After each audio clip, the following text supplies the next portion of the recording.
Iran के राष्ट्रपति इब्राहिम रईसी रविवार को हेलीकॉप्टर क्रैश में मारे गए।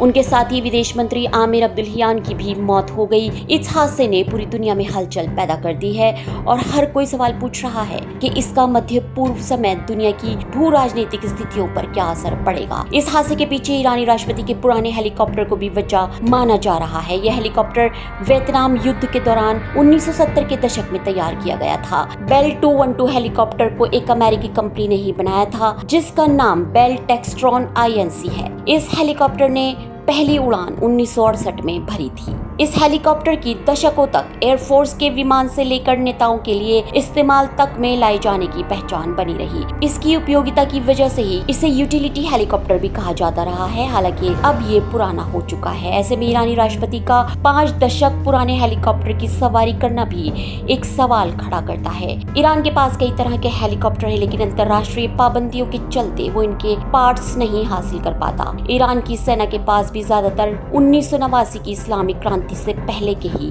विमान है। इब्राहिम रईसी जिस विमान में सवार थे, उसमें कुछ समय पहले ही खामी भी आ गई थी, जिसे ठीक किया गया था। इस तरह यदि ईरान पर अमेरिका समेत कई देशों की पाबंदियां न होती तो शायद ईरानी राष्ट्रपति के सामने पुराने विमान में चलने की मजबूरी न होती। इब्राहिम रईसी 2021 के चुनाव में ईरान के राष्ट्रपति बने थे। उस दौरान ईरान के इतिहास का सबसे कम मतदान हुआ था। इसे लेकर सवाल भी उठे थे। रईसी पर भी ईरान ने कई पाबंदियां लगाई हुई थी। अमेरिका का कहना था कि 1988 में बड़े पैमाने पर राजनीतिक कैदियों की हत्याओं में रईसी का भी हाथ था। हालांकि इस सब के बावजूद भी रईसी अमेरिका के दबाव के आगे झुकने को तैयार नहीं हुए थे। Bureau report ST news.